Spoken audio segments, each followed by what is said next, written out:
Hi everyone, my name is Loretta Bosing. I am a patient advocate who became an advocate after my son's life was risked due to mail order pharmacy. I want to help others know how they can opt out of mail order pharmacy or find out if that's an option, additionally file a complaint, and also become an advocate. There are many issues with mail order pharmacy. There's a lack of the crucial face-to-face relationship with our pharmacists. There's life-threatening delays from medications not arriving on time due to thefts, lost medications, missed shipments. There's also miscommunication, as it's often a lot more difficult to understand people over the phone versus face-to-face. Delayed hospital discharges that result in a higher risk of infections. Medications are not properly temperature controlled, and medications can lose potency. A lot of people don't realize when they're shipping in bags, more than likely they're not following the manufacturer's proven safe guidelines. Additionally, there's damaged medications. I've seen medications actually crushed. There's also child or pets that can ingest the medications, and no one to demonstrate how to use complex medications. Medications are sometimes shipped to the wrong address, and then there's also confusion when patients sometimes are receiving multiple medications when they're on auto ship, which can sometimes result in double dosages. Start off by calling the number on the back of your insurance card for your pharmacy benefits. Ask if there's an opt-out option for mail order pharmacy. Sometimes they automatically enroll people into mail order pharmacy, and if you're one of the lucky ones, you'll be able to opt out. Unfortunately, not everyone will have that option, but it's worth a try.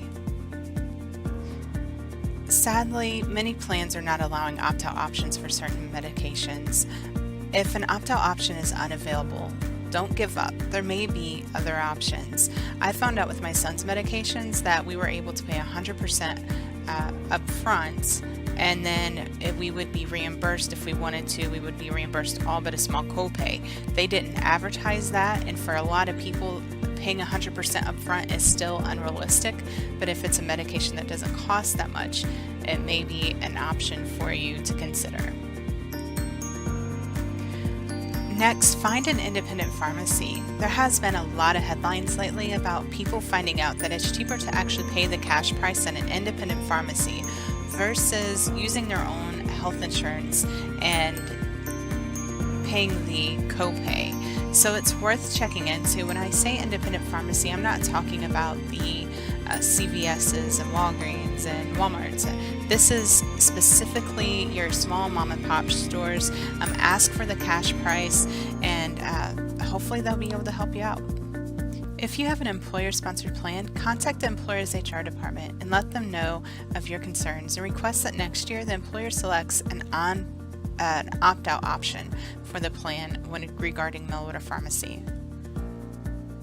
Another thing that you may be able to do is petition your employer to select an opt-out option the following year. If they have enough employees complain about the issue, maybe they'll fix it, but I know that's something not everyone will feel comfortable with, and that's a personal decision. The next step is the most crucial out of everything I will tell you to do. If you are concerned that your life is on the line with mail order pharmacy due to something that's happened, we are going to talk about how to prepare to file a complaint and how to file a complaint with the state board of pharmacy. Again, the most important step of everything that you're going to be doing. Alright, so the next part of this is going to be to collect all documentation. So the more documentation, the better, but don't let not having your documents keep you from filing the complaint. So the State Board of Pharmacy can also request the documents or the evidence that your issue has happened from the pharmacy or from the benefits plan. So first, I would keep all documents that you receive by mail and email. I would keep and send any names and notes that you have of each phone call that you made.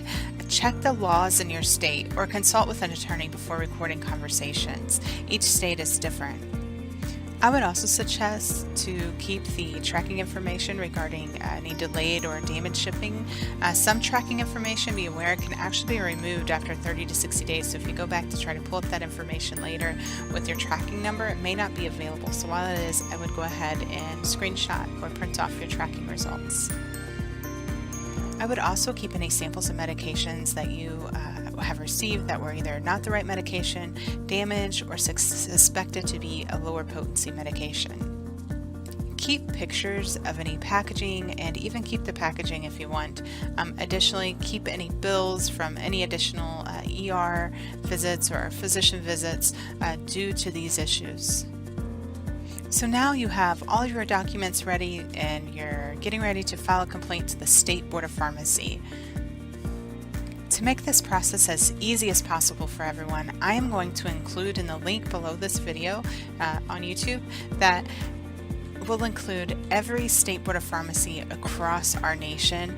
It will be the link to their complaint page. Often complaints can be emailed, faxed, mailed, and sometimes even given over the phone through a representative.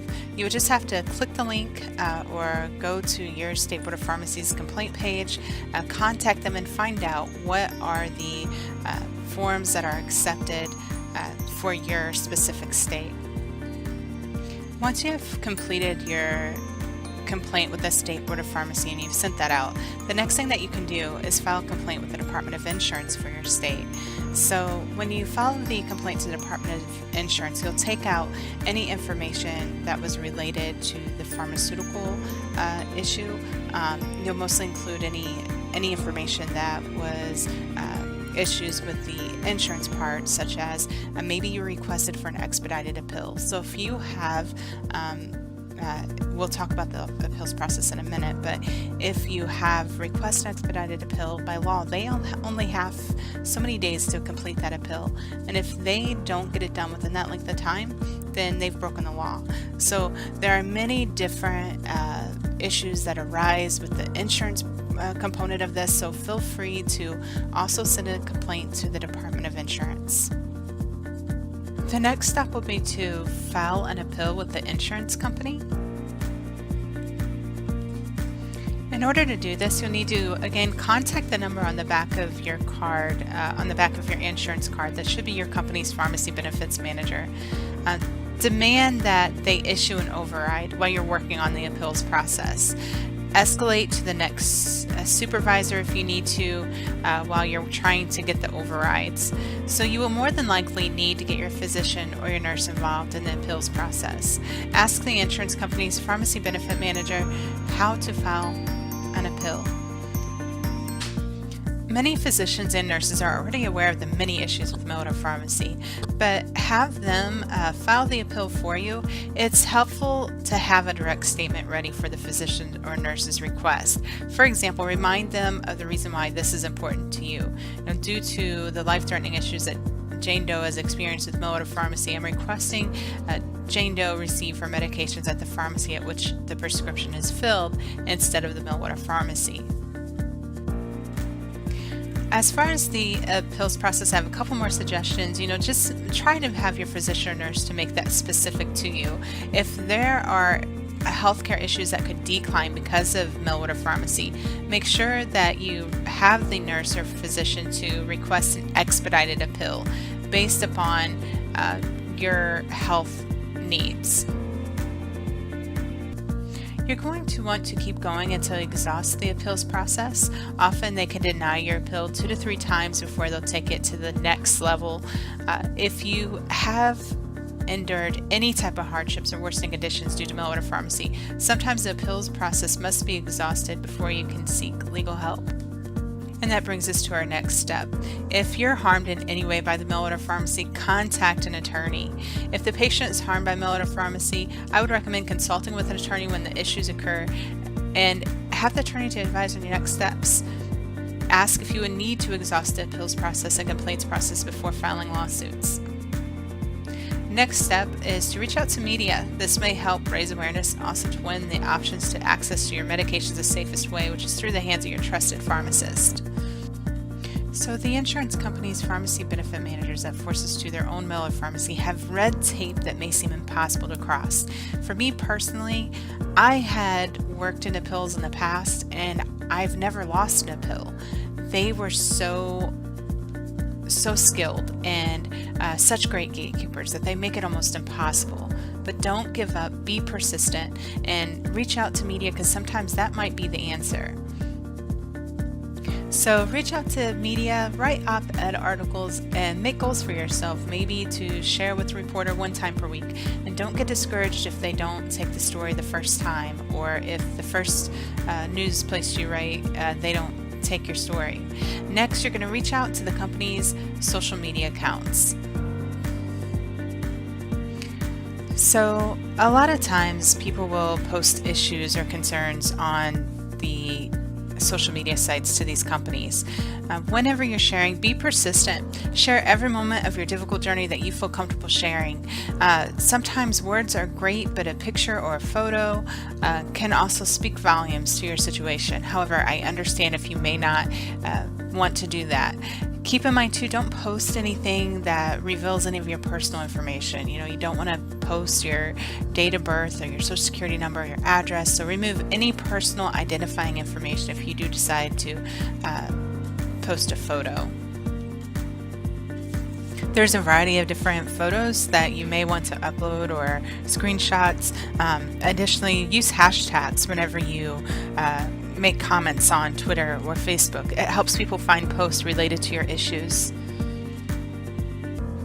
Next, write or contact your legislators personally, then gather 2 to 3 others who support you or who are having similar issues, and go meet your government officials. Contact your local and state representatives. I'll put a link below where you can locate your state representatives and also your federal government representatives, because they need to know on the federal level. Because in order for this issue to be changed at the federal level, in programs such as like Medicare, VA, and employer-sponsored self-insured plans, we would actually need federal law to change. Also, our government needs to be aware of what is happening by allowing the purchase of insurance companies by pharmacies such as the CVS, Aetna, Dill. I have just a few more additional thoughts and suggestions. You may be able to also start GoFundMe accounts, contact a Better Business Bureau, leave comments on the Consumer Reports page. Also start attending your state board of pharmacy meetings, connect with all other pharmacists in your state who are fighting passionately about these issues, and connect with other advocacy groups. If you think of anything else, please let me know. I'd be more than happy to hear from you or hear about your issues and concerns. Feel free to also contact me at stopmandatorymailorder@yahoo.com. I also have a Twitter page at Bozing-Loretta, and then a Facebook page, Issues with Mail Order Pharmacy at Just a Mom Who Loves Her Son. I also have a GoFundMe page. I am not getting paid to do this, so I just do this because I know this is an issue that must be changed. You can also sign our petition on change.org. I'll put a link to the petition in the comments section. I hope the best for you in your fight to just be able to gain access to your medications the safest way. I appreciate all of your support and any advocacy that you do on your part. This is not an issue that will get fixed because of one person. This is going to take all of us getting together and raising awareness as far as people's lives being at risk due to the forcing of mail order pharmacy. So any advocacy that you do, I just want to say thank you so much, and I hope the best for you.